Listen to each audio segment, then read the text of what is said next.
एक माई हाथीर संदेहजनक मृत्यु घटना रे 3 जन को गिरफ करिछि वन विभाग। सूचनायोग्य जे गत 2 दिन तले मयूरभंज जिला राजगोविंदपुर रेंज अधीन नाकीचुआ ग्राम रे एक 10 वर्षीय माई हाथीर मृतदेह ठाब होइथिला। पर सूचना पाई घटनास्थल रे वन विभाग पहुंची स्थिति अनुध्यान करने सहित मृत हाथी पड़िथिबा स्थान रे किछि खुला जिआई तार पड़िथिबा देखिबाकू पाइथिले। तेणु विद्युताघात जनित हाथीटीर मृत्यु होइथिबा संदेह करी वन विभाग एहार तदंत आरंभ करिथिला।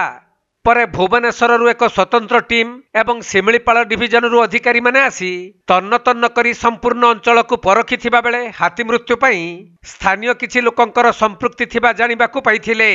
तेणु वन विभाग एक स्वतंत्र एनफोर्समेंट टीम चढ़ाऊ करी हाथी मृत्यु घटना रे संपृक्त 3 अभियुक्त बीरू हांसदा, सिंगराई हांसदा और तूफान हांसदा को वाइल्ड लाइफ एक्ट रे मामला रुजु करी गिरफ्त करा जाइछि।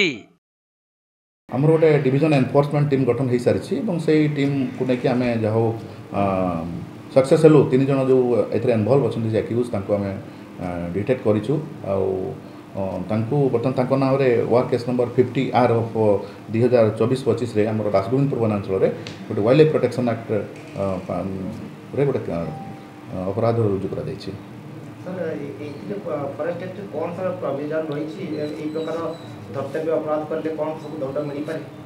निश्चित भाव में ये आमर पनिशमेंट तो सीवियर पनिशमेंट हम बोले आशा रखा निश्चित भाव में जोटा कि गोटे elephant schedule 1 species wild life protection act 1972 अनुजाई जो सेक्शन 2 रे वर्णित अच्छी और जो भाइलेसन अच्छी सेक्शन 9 रो क्लियर भाइलेसन अच्छी तेणु सीवियर पनिशमेंट हम बोले आशा रखा।